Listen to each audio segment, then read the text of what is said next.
नमस्कार, स्वागत छ दर्शकवृन्द यहाँलाई कार्यक्रम इस्यु अफ द डेमा म Rohan Shrestha. Issue of the डेको आजको यस श्रृङ्खलामा हामी मुलुक संघीय शासन पद्धति मुलुकले अंगीकार गरेको लामो समय भइसकेको छ। यो अवस्थामा आइरहँदा पनि संघीयता मुलुकको लागि फाप छ अथवा चाहिँ अफाप सिद्ध भयो भन्ने विश्लेषणहरू पनि विभिन्न कोणहरूबाट भइरहेको अवस्था रहेको छ। के साँच्चै नै संघीयताको विषयलाई रिभिजन गर्नुपर्ने बेला भएको छ, रिमोडलिङ गर्नुपर्ने बेला भएको छ लगायतका विषय यति बेला उठि नै रहेका छन्। यसै विषयमा आज हामी कुराकानी गर्न जाँदैछौँ। त्यसको लागि आज हामीसँग हाम्रो स्टुडियोमा राजनीतिक विश्लेषक, अझ भन्नुपर्दाखेरि शासन पद्धति विश्लेषक आज हामीसँग हुनुहुन्छ प्रोफेसर डाक्टर प्रेम शर्मा। प्रोफेसर, स्वागत छ यहाँलाई। हस्, धन्यवाद। प्रोफेसर, आज मैले भूमिकाको दौरानमा अलिकति संघीयताको विषय उठान गरेँ। त्यो संघीयताको विषयमा छिर्नुभन्दा अगाडि आज संयोग कस्तो रह्यो भनेदेखि हाफ इयर अघि अफ इयर हामीले कुराकानी गर्दाखेरि हाफ अफ द इयर चाहिँ देउवा सरकार, होइन, केपी ओली नेतृत्वको सरकार थियो। केपी ओली नेतृत्वको सरकारलाई बालुवाटारबाट सम्भवतः बार्दली पुर्याइयो। देउवा नेतृत्वको सरकार हेऱ्यौँ हामीले 6 मन्थ्स। कसरी एनालिसिस गर्नुहुन्छ? यसलाई साधारण अर्थमा भन्यो भने ओली सरकारकै निरन्तरता बाहेक नयाँ कुराहरू केही भएको छैन र सम्भवतः अबका दिनहरू पनि त्यहाँभन्दा परिष्कृत तरिकाले छलाङ मार्ने राजनीतिक दल नेकपा माओवादीका समेत समावेश भएको गठबन्धन सरकार हो। अनि अब अर्को त्यत्रो 15 वर्ष महासचिव खाएका माधव नेपालको समाजवादी दलको समेत यो गठबन्धनको सरकारले तात्विक भिन्नता त ल्याएको छैन।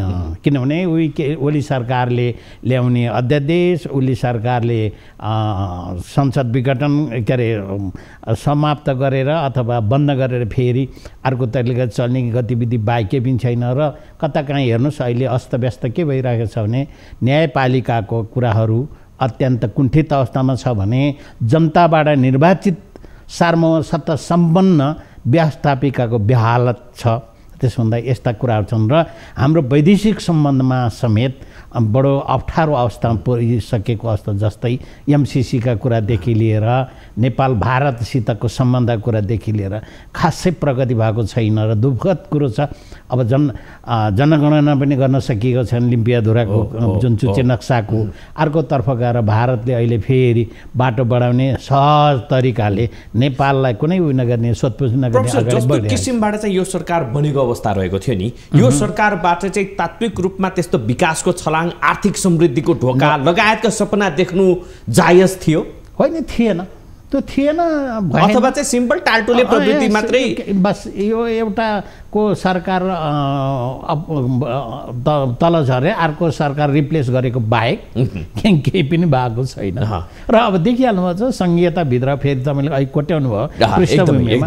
अब 7वटा प्रदेशका अब सम्पूर्ण मन्त्रीमण्डल फेरि पुनर्गठन हुँदै त्यो त एउटा मन्त्रीमण्डल बनाउने एउटा बकेट्स बाल्टिन जस्तो भइसकेको छ भने यस्तो अवस्थामा गुज्रे। अलिकति रिभिजन गरौँ न संघीयताको। रिभिजन गर्ने बेला भयो कि भएन? रिभिजन गर्ने बेला होइन। कस्तो राजनीतिक दलहरू यो देशमा छन्, कोही बुद्धिजीवीहरू भने शासन विज्ञहरू कोही छन् भने यसपट्टि ध्यान दिनुपर्ने, गम्भीर तरिकाले ध्यान दिनुपर्ने अवस्था आइसकेको छ। किन भन्दा नेपालको इतिहास कोट्याएर हेर्ने भने लिच्छवी कालमा एउटा संघीयताकै संरचनाको स्वायत्त सरकारहरू काम गर्दथे। पछि त्यसमा कमी कमजोरी कहाँ आयो भने मल्लकालमा आएर जुन केन्द्रीकृत तरिकाले एउटा सीमित काठमाडौँ उपत्यकामा मात्रै शासन पद्धति चल्यो, बाहिरको कुराहरू रेखदेख गर्ने कुरा भएन र त्यसपछि यो 2224 राज्यहरूको उत्पत्ति हुँदै गयो। अलमोस्ट भन्ने भने त्यो पृथ्वीनारायण शाहले एकीकरण गर्नुको आवश्यकता नै त्यही पर्यो। किनभने सबै तितर भइसकेको राज्यहरूलाई एकीकृत तरिकाले ल्याउनु पर्ने सिद्धान्त देखा पर्यो र हामी लामो समयसम्म पृथ्वीनारायण शाहले एकीकरण गरिसकेपछि एकात्मक शासन प्रणालीमा हामी लामो समय 240-50 वर्ष गुज्र्यौँ। अहिलेको जोड्दा त 260 वर्ष गुज्रिसक्यौँ। त्यसै कारण यो संघीयताको समस्याको बारेमा अलपै सडन ल्याइएको यो संघीयता छ। त्यसो हुँदा यहाँ न कुनै अध्ययन अनुसन्धान भयो, न अन्तरिम संविधान 2063 मै राखिएको थियो।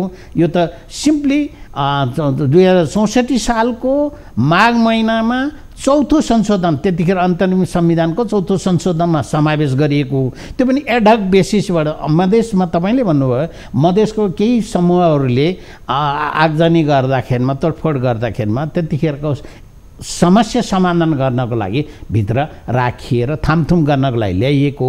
यसको परिकल्पना न कुनै दलहरूको मागै थियो, न 19 दिने आन्दोलनको माग नै थियो, न ती जनमोर्चाले राखेको 40 बुँदेमा थियो, न 10 वर्षीय द्वन्द्व युद्धमै थियो भने यस्तो चिज ल्याएर राख्दाखेरिमा दीर्घ सोच राखेर नराखिएको कारणले अहिले संहिता ल्याउनु त ल्याइयो, यो अलिकति रमाइलोको लागि ल्याइयो कि जस्तो लाग्यो। के सुन्दा के गर्दा के हुन्छ भनेर उही 14-15 वर्षीय केटाकेटीहरूले एउटा रोमाञ्चकारी सोच आए जस्तो भयो कि संहिता त समयको माग पनि त थियो भन्ने किसिमको चाहिँ विश्लेषण पनि हुन्छ। किनभने एकात्मक ढङ्गबाट चाहिँ राज्य सञ्चालन भइरहेको अवस्थामा दूरदराजसम्म विकास नपुगेको कारणले गर्दाखेरि चाहिँ संहिताको माग चाहिँ उठेको हो नि त। विकास नपुगेको होइन, अधिकार नपुगेको थियो। किनभने हामीले झनै 45 वर्ष जति विकेन्द्रीकरणको अभ्यास सुरु गरेको हो नेपालमा 2022 सालदेखि। तर रूप फरक थियो। तर त्यो संहिता आउनुको पछाडि के थियो भने विकेन्द्रीकरणले जुन किसिमको अधिकार सम्पन्न गर्नुपर्थ्यो स्थानीय सरकारहरूलाई त्यो नदिँदाखेरिमा त्यसमा अभ्यास गर्ने कमी कमजोरी रहेको कारणले नै विकास क्षेत्र 14 अञ्चल गर्दै 75 जिल्ला अनि यो जुन थियो 2018 सालमा राजा महेन्द्रले देशको पुनर्संरचना बनाएको थियो। 14 अञ्चल 75 जिल्ला 3347 वटा गाउँ पञ्चायत र 13 वटा नगर पञ्चायत जुन बनाएको थियो, त्यो भित्र 2022 सालमा राजा महेन्द्रले फेरि के गरेको थियो भने त्यो अब हामी विकेन्द्रीकृत तरिकाको शासन पद्धति जानुपर्छ। त्यसै गरेर 2024 सालमा गाउँ फर्क पनि ल्यायो। गाउँ फर्क भनेको त्यसलाई संहिताको मोडलबाट हेर्न मिल्छ र किनभने संहिताको सिद्धान्त भन्दा त्यो भनाइ केन्द्रीकृत शासन पद्धतिलाई अब हामी गाउँमुखी गर्नुपर्छ भन्ने सोच चाहिँ ल्याइएको हो, अवधारणा चाहिँ ल्याइएको। सिद्धान्त अनुसार चाहिँ मिलेन। त्यसले 45 वर्षसम्म पनि नेपालमा 2028 साल 2039 सालमा जुन विकेन्द्रीकरण ऐन आयो, 41 त्यो नियमावली आयो, तर यसले साँच्चै नि जनता अधिकार सम्पन्न भएनन्। किनभने शासन पद्धति नि के थियो भन्दाखेरि निर्दलीय शासन पद्धति थियो। त्यसै कारणले अहिले केही दलहरूको महाधिवेशनमा देखा पर्यो नि त, टिके र टिपे र चिटे ल्याए जस्तै तरिकाको। त्यतिखेर पनि गाउँफर राष्ट्रिय अभियानबाट अनुमोदित हुनुपर्ने, त्यसले चाहिँ त्यहाँबाट टिकट पाउनुपर्ने, नत्र भने अनि सर्वसम्मतिको वातावरण हुनुपर्ने, त्यस्ता प्रावधानहरू बनाउँदाखेरिमा एकात्म शासन प्रणालीमा हामी त बिस्तारै एउटा भूमण्डलीय परिवर्तनतिर रूपान्तरण हुनुपर्ने ठाउँमा हामी कता झन् केन्द्रीकृत रूपबाट हामी अगाडि जाँदाखेरिमा ती समस्याहरू विकराल भएको कारणले जनताको जल्दाबल्दा सवालहरू समाधान भएन। यसैको राहत हुन्छ कि भन्ने सोचले अहिलेको परिवर्तन अथवा 62-63 को परिवर्तन अब त्यसमा पनि अझ भनौँ न 47 सालको आन्दोलन के अरे परिवर्तन पछि पनि त्यो जुन संवैधानिक राजतन्त्र भइसकेपछि पनि यसले गर्न नसकेर 10 वर्षीय द्वन्द्व पनि आयो, माओवादी द्वन्द्व पनि आयो, त्यसपछि निर्वाचन पनि हुन सक्ने, स्थानीय सरकारहरू पनि हुन सकेन। यी यावत कुराहरूको निकास हुन्छ कि भन्ने किसिमले बिना अध्ययन, बिना अनुसन्धान, बिना आवश्यकता यो ठस्सा हालियो। तर यसको पछाडि चाहिँ अलिकति होमवर्क हुन पर्थ्यो, विचार विमर्श हुनु पर्थ्यो। विज्ञहरूलाई यस शासन पद्धतिका व्यक्तिहरूसित सरसल्लाह गरेर यसको मोडालिटी कस्तो हुनुपर्छ भन्ने होमवर्कको कुरा गरिरहँदा मोडालिटीको कुरा गरिरहँदाखेरि नि कस्तो किसिमको चाहिँ संहिताको परिकल्पना नेपालले गर्न सक्थ्यो अथवा चाहिँ नेपालको माटो सुहाउँदो हुन्थ्यो कि हुँदैन? किनभने अहिले त विचार के छ भने एउटा फ्र्याक्सन छ, अझै यो संहिताको मोडललाई रिसेपिङ गरेर अझै 9 देखि 10 वटा जातीयताको आधारमा जानुपर्छ भन्ने एउटा माइन्डसेट छ। अर्को भनेको संहिता त हुनै हुँदैन, डिजल्भै गरेर लानुपर्छ भन्ने माइन्डसेट अर्को थरीको छ। भनेपछि खास हुनुपर्ने के हो? संहिताको फिलोसफीले, संहिताको डिस्कोर्सले चाहिँ के भन्छ? पहिला त यसको फिलोसफी दुईटा फिलोसफी हुन्छ। एउटा कुरो के हुन्छ भने यदि राज्यहरूको अस्तित्वमाथि बाह्य शक्तिको आक्रमण हुन आयो भने त्यो बेला युनिफाइड भएर आफूलाई आफ्नो अस्तित्व बचाउनलाई युनिफाइड भएर एउटा सङ्घीय संरचना बन्छ। जस्तै हिजोको सोभियत सङ्घ थियो है। अर्कोतर्फ के हुन्छ भने शासन पद्धतिभित्र चाहिँ ज्यादती हुँदै गयो, अत्यन्त असह्य तरिकाले विभिन्न ठाउँका क्षेत्रलाई अथवा वर्गलाई या जातिलाई समस्याहरू समाधान गरिएन भने त्यहाँबाट फेरि फ्याक्सन भएर चाहिँ त्यसो हुँदा यो दुईवटा सिद्धान्तको आधारमा संहिता हुन्छ। जस्तै कफी वारको कारणले 13वटा राज्य अमेरिकामा जन्मे नि त, किन भन्दा बेलायतले आफ्नो मदरल्यान्डले नै त्यो कफीको ट्याक्सको पैसा हामीलाई देऊ भन्दाखेरिमा हामी दिन सक्दैनौँ भन्ने कारणले वार भएको त नि अमेरिका फेडरलिजमको अवधारणा त त्यहाँबाट प्रतिपादन भएको। त्यस्तै गरेर यो रसियामा चाहिँ किन भएको भन्दा सेकेन्ड वर्ल्ड वारमा जुन उता जर्मनको अथवा हिटलरको जुन एक्सपान्सन थियो त्यसकोबाट त्रसित भएर अथवा एलाइड एक्सिस पावरहरूले जुन अरू देशहरूलाई नै कोल्याप्स गर्छन् भन्ने तरिकाले जाँदाखेरि सोभियत सङ्घ बन्न गयो, युनिफाइड भए। यस्तो कारण नेपालमा त के थियो त त्यसो भने यो कुनै थ्योरी मिल्छ मिल्दैन।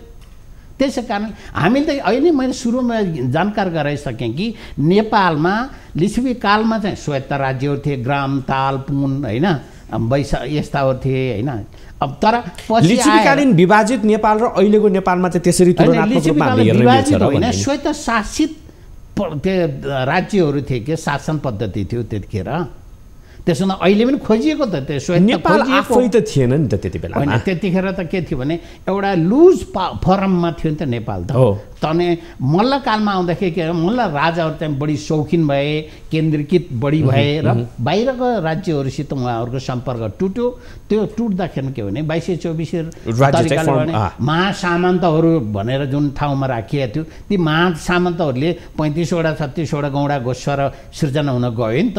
त्यही राज्यहरूलाई 2224 राज्यहरूलाई जब पृथ्वीनारायण शाहले एकीकरण गरिसकेपछि नेपाल के भने 35-36वटा शासित क्षेत्रमा गए र पृथ्वीनारायण शाहले के पनि ल्याए त भन्दाखेरिमा उनले जिते तापनि ती देशहरूलाई ती राज्यहरूलाई स्वतन्त्र तरिकाले अगाडि बढाउनु हुन्थ्यो, लुज फार्मबाट अगाडि सम्मान गरे, सबैलाई समावेशी तरिकाले गरे। तर अहिले निषेधित किसिमको हाम्रो अहिले जो राज्य शासन पद्धति छ यो निषेधित किसिमको शासन पद्धति भनेको के भन्दा समावेशी छैन। अहिले समावेशी नहुनु भनेको अर्थ के हो त भन्दा गुनासाहरू समस्याहरू समाधान नगर्दा के हुन्छ भने विभिन्न किसिमको कुण्ठाहरू पनि रहन्छ र अर्को हामी वैदेशिक नीतिमा पनि बढी सेन्सिटिभ भएन, संवेदनशील भएनौँ भन्दछु म।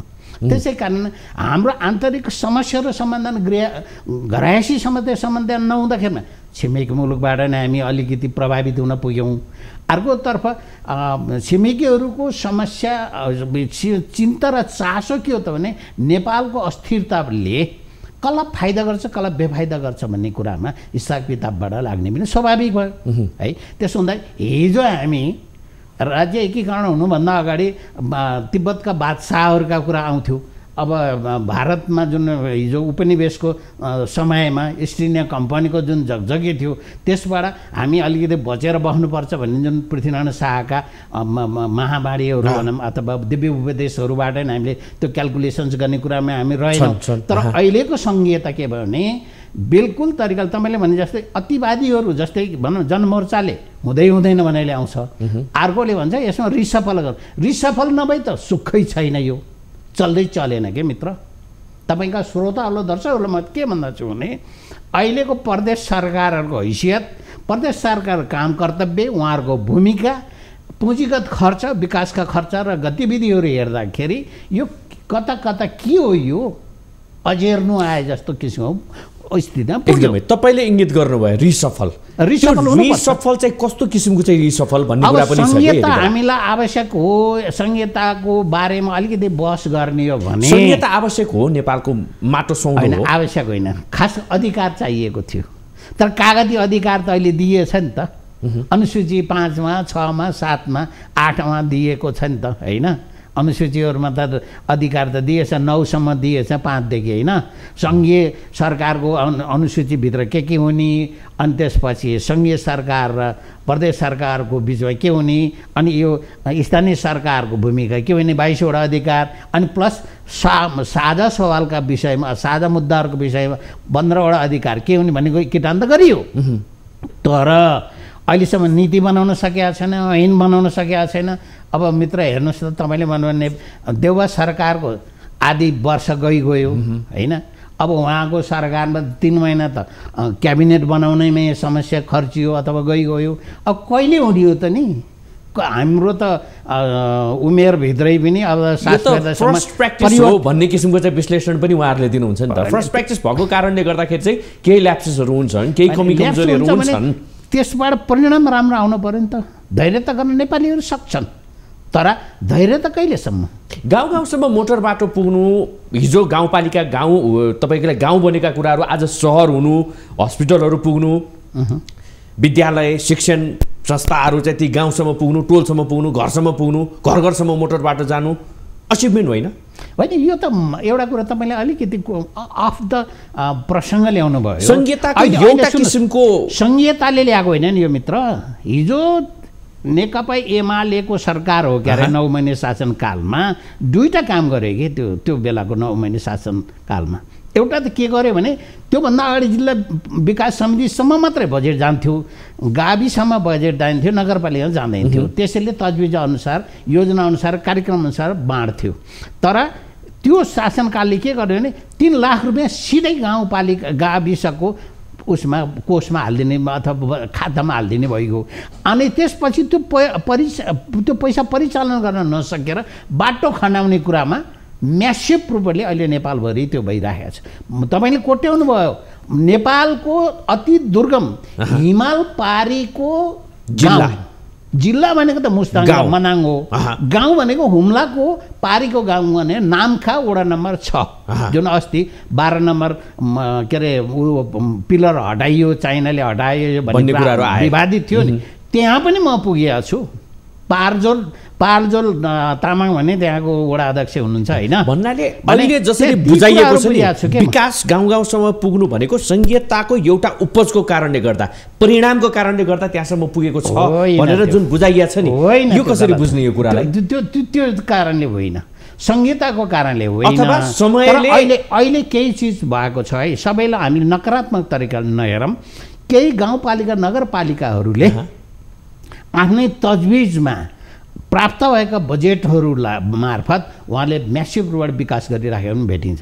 जस्तै अस्ति देख्नु भने 27 गते एउटा उसको के अरे पाल्पाको रामपुर नगरपालिकाले बिदा गर्यो होइन हो भन्ने घोषणा गर्यो नि अब त्यो के भने अधिकार सम्पन्न भएको उसले आफूलाई एक्सर्साइज गरिल्या हो यस्तै तरिकाले एक्सर्साइज गर्ने तरिकाले अगाडि गए ती राम्रा जनप्रतिनिधि छन् भने राम्रो विकास भएको छ होइन नै भिजनै नभएका कार्यक्रमै दिन नसक्ने भए भने त यस्तै गुमराह जाने अझै यसलाई फनेल डाउन गर्दाखेरि चाहिँ संहिता आफैमा गलत होइन मुख्यमन्त्री अथवा चाहिँ यो संरचना आफैमा गलत होइन संहिताको संरचना गलत छ संहिता गलत होइन संहिताको संरचना संहिता जसले हाकिरहेका छन् उनीहरू गलत छन् किनभने कुनै कुनै गाउँपालिका नगरपालिकाको रिफरेन्स लिने हो भने तपाईले 3 तहको सरकार छ नि त अनि प्रदेश सरकारको मूल्याङ्कन गर्ने हो भने सायद प्रदेश सरकारमा अहिले विभिन्न पद धारणा गरेका व्यक्तिहरूलाई सोध्नुहोस्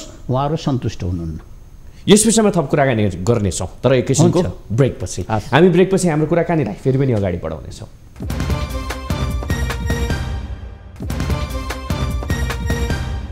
पुनः स्वागत छ दर्शक यहाँलाई कार्यक्रम स्टोरी अफ द डेमा आज हामीसँग हुनुहुन्छ शासन पद्धति विश्लेषक प्रोफेसर डाक्टर प्रेम शर्मा पुनः स्वागत छ प्रोफेसर यहाँलाई प्रोफेसर अघि हामीले ब्रेकमा जानुभन्दा अगाडि फिलोसफिकल पोइन्टबाट चाहिँ संहिताका कुराहरू गरेका थियौँ संहिताको मूल मर्म भनेको तपाईँको चाहिँ अधिकार बाँडफाँड नहुँदाखेरि चाहिँ एउटा डरको कारणले गर्दाखेरि कि छुट्टिन्छ कि युनिफाइड हुन्छ भन्ने किसिमको कुरा गर्नुभयो भारतमा हेर्ने हो भने त्यही छ अमेरिकामा हेर्ने हो भने पनि त्यही छ कहीँ जुडे होलान् कहीँ फुटे होलान् भारतको कुरा गर्ने हो भने त अहिलेसम्म पनि फुट्दैछन् भनेर पनि बुझिन्छ नेपालमा त्यो डर थियो कि थिएन र यदि थिएन भनेदेखि एउटा थरीको विश्लेषण के छ भनेदेखि त्यही अधिकार प्राप्त नभएको कारणले गर्दाखेरि चाहिँ जातीयताको रूपमा 9 देखि 10 वटाको संघीयता चाहिँ पर्फेक्ट हुन्छ नेपालको लागि भन्ने विश्लेषण छ। यो दुईटा कुरालाई अलिकति जोडेर हेरौँ।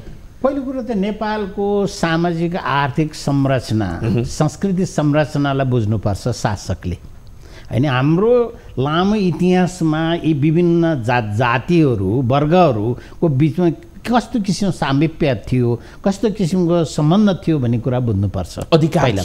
अधिकार थिएन किनभने हिजो अधिकार भन्दा पनि निर्देशित कुरा हुन्थ्यो अथवा अभिवादक तरिकाको शासन पद्धति हुन्थ्यो। त्यो स्वाभाविक हो किनभने हामी देखिरहेका छौँ कि हामीले 2015 सालमा संसदीय व्यवस्था लागू त गरेका थियौँ, तर हामी त्यो समयमा बढी परिपक्व त भइसकेका रहेनछौँ कि भन्ने कुरा अहिलेका झलकहरूले अहिलेका घटनाहरूले नै हामीलाई सम्झनु पर्ने बाध्यता बनाउँछ कि। त्यसै कारण हामीले एउटा कुरा के बुझ्नुपर्छ भने संहिताको आवश्यकता हो होइन भन्ने कुरामा अब विवाद गर्नु उपयुक्त छैन।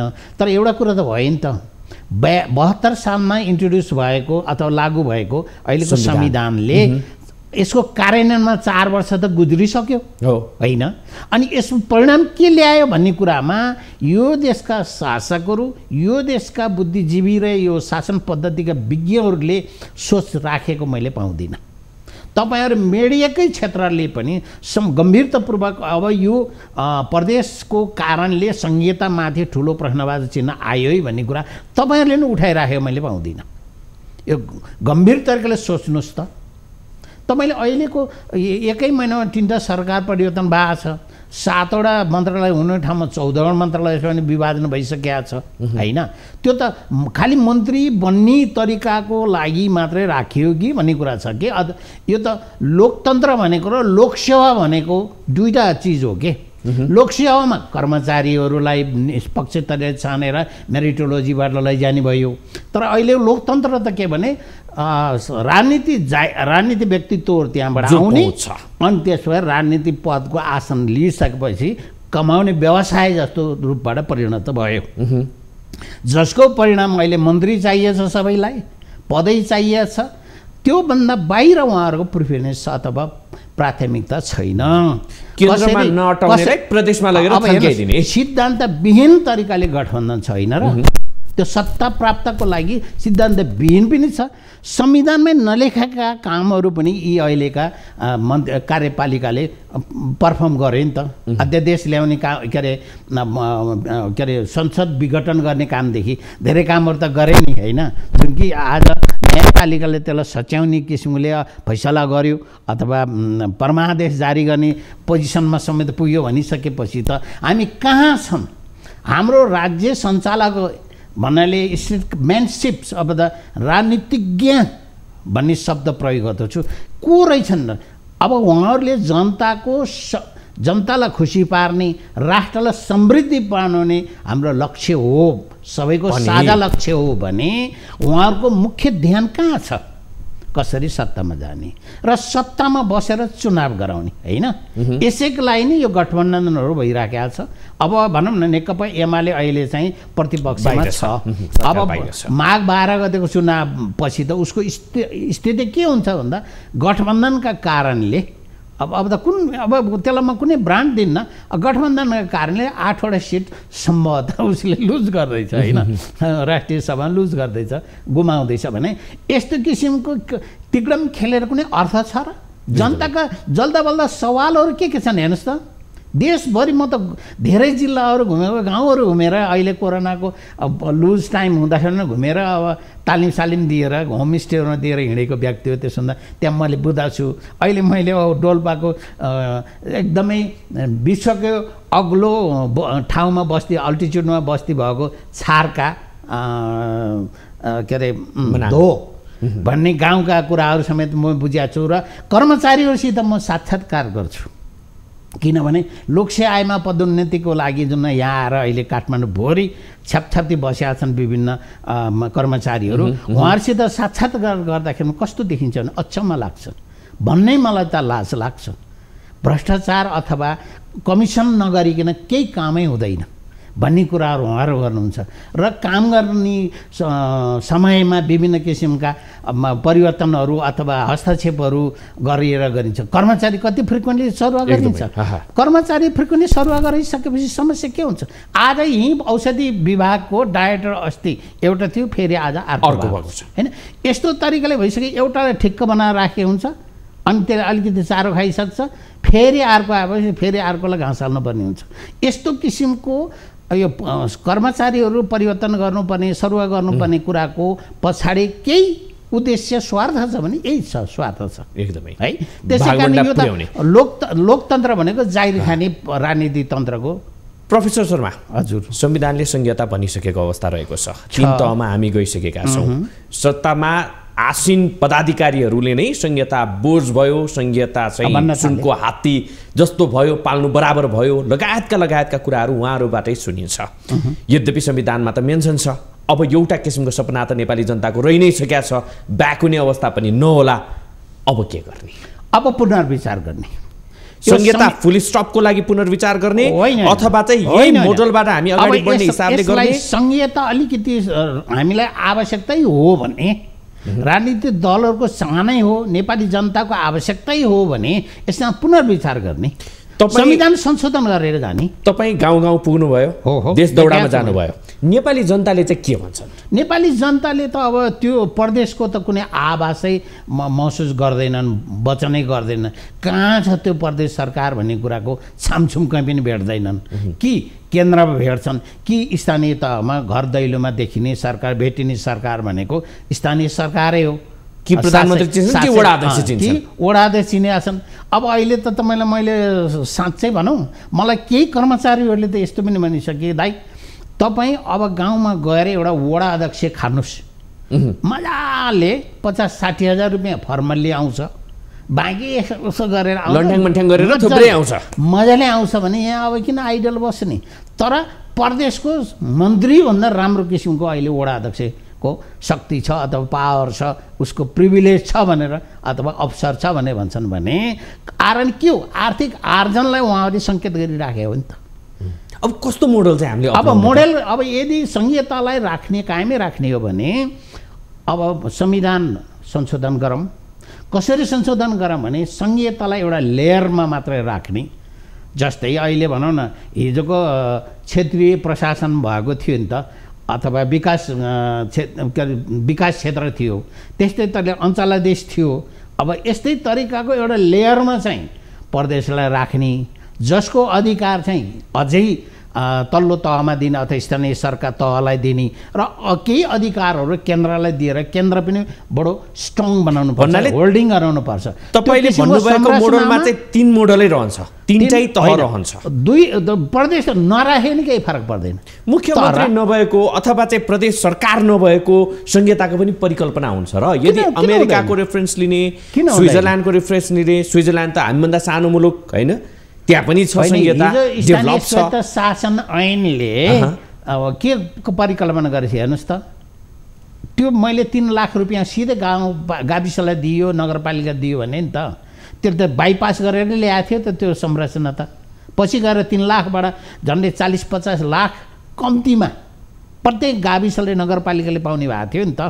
त्यो भनेको अर्थ के थियो? जिल्ला विकास समिति नै बाइपास भइसकेको अवस्था थियो भने हाम्रो आवश्यकता के हो भन्दा हामीलाई त स्थानीय सरकार स्ट्रङ हुनु पर्यो, अधिकार सम्पन्न हुनु पर्यो, विकास निर्माणहरू स्थानीय जनताको सहभागितामा स्थानीय जनताले निर्वाचित गरेर संस्थाबाट सम्पादन हुनु पर्यो। केन्द्रीकरण होइन, विकेन्द्रीकरण मात्रै हुनु पर्यो। बहु तरिकाले लागू गर्ने भने यो तरिकाले जानु पर्यो। किनभने हिजो विकेन्द्रीकरणले 45 वर्षसम्म काम सम्पादन गर्न नसकेको विकल्पमा संहिता ल्याइएको, तर संहिता त कागजमा मात्रै आयो, सिंहदरबारको अधिकार त तल त गएन, बरु भ्रष्टाचार गयो होला है। त्यसो हुँदा यस्तो संरचना अब हामी तय गरौँ, जे भइहाल्यो है।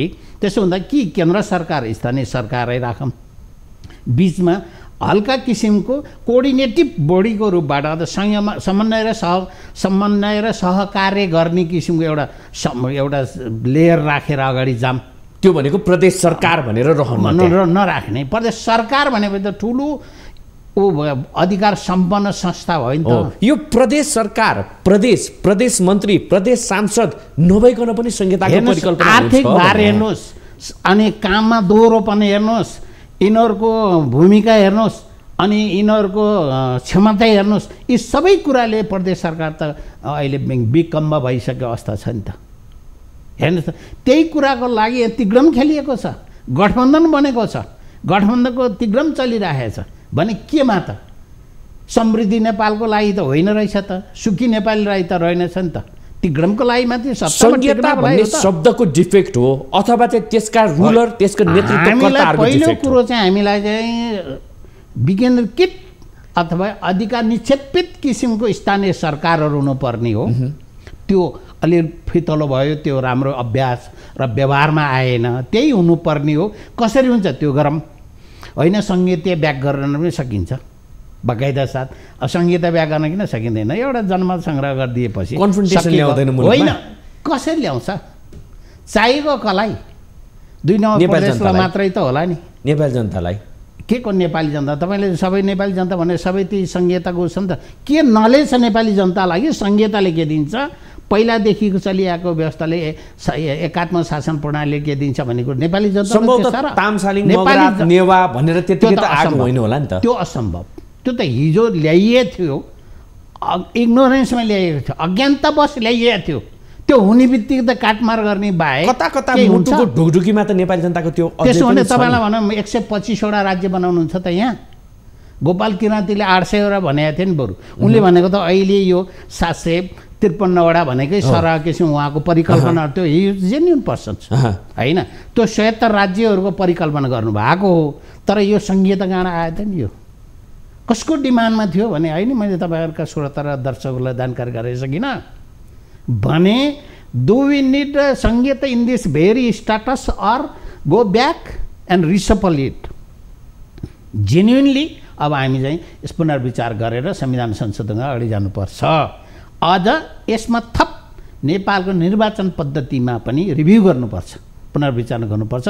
तब नेपाली जनताहरू सार्वभौम सत्ता सम्पन्न भएको पनि हुन्छन् र नातावाद परिवारवाद, अहिले त नातावाद परिवारवाद त हिजो त शाहको परिवारवाद मात्रै थियो, आज त हेर्नुहोस् नेतावादका परिवारतन्त्र चलेको छ। अहिले देख्नु भएन, हरेक पार्टीका आफ्नै परिवार 7-8 जना हरेक नातावाद चल्छ त राज्य। प्रोफेसर शर्मा धेरै धेरै धन्यवाद हाम्रो स्टुडियोमा आइदिनु भयो, आफ्नो विचार तपाईँको श्रोताहरूलाई पनि दर्शकलाई गर्न भयो, धन्यवाद। दर्शक यहाँलाई धेरै धेरै धन्यवाद आज हामीलाई साथ दिनुभएकोमा। हेर्दै रहनुहोला न्युज 24 टेलिभिजन। नमस्कार।